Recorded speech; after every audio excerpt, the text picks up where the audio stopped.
أهله عشان مصلحته الشخصية، ما بننكر علاقتنا فيك أبدا. أما حسام بدت الدموع تنزل من عيونه، قال طيب ساعدوا مايا، ما أبغى أخسرها، أنا تحليلاتي ما طابقت، وحتى تحليل أبوها ما نفع، ما في أحد يساعدها، ما أبغاها تموت. قالت بيلان إن شاء الله إنها بتعيش وبتكون بخير. أما يحيى ما كان مرتاح لأنه ببساطة ما تأكد إن حسام أخوه فعلا ولا لا، وشاف إن بنان تصرفها متهور مع إنها عاقلة. طالع يحيى بأمه وترف كانوا مدهوشين من اللي قاعد يصير. قالت الأم هذا مو ولدها هذا، وراحت غرفتها. ترف ما فهمت أمها إيش تقصد، لكنها ما دققت. نروح الأميرة ومشعل الساعة 7 المغرب، كانوا جالسين سوا ومشعل كان مشغول يفكر. قال أميرة الهنوف زوجة أخوك. قالت أميرة إيش بها؟ قال تدرين لما أنا كنت أبحث عن أخوها ثائر، لما لقيته بوحدة من أقسام الشرطة خلصت أموره وجبته تمام؟ قالت أميرة تمام أيوة. قال مشعل بما أني أنا اللي خلصت أوراقه، جاني شرطي وطلب مني عنوان بيت ثائر، اتصلت بنادر أخذت العنوان وأعطيت الشرطي. قالت أميرة ليش إيش صاير؟ قال ما أظن، بس أتوقع يحتاجون يسألون شوية أسئلة، موضوعه مو بسيط. المشكلة ما هي هنا، الولد اسمه ثائر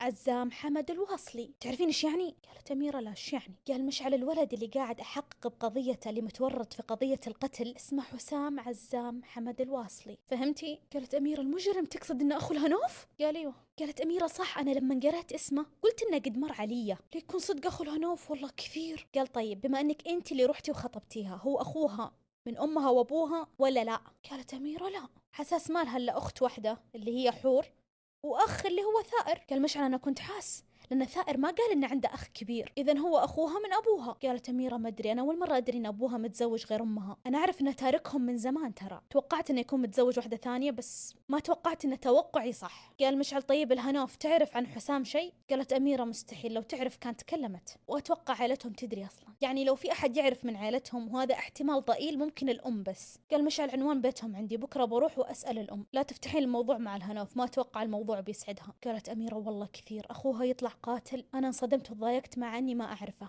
ولا لي علاقة فيه، كيف بتكون ردة فعلهم؟ طيب يمكن يكون حسام هذا بريء. قال مشعل مو بريء، في أدلة ضده، وغير كذا هارب، وهذا الشيء اللي فعلا يأكد أنه قتله. لو سلم نفسه بيكون الموضوع محصور بأهل المقتول أنهم يعفون عنه، لكن هروبه من العدالة له عقاب. أهل المقتول؟ قال سميرة ايش فيك؟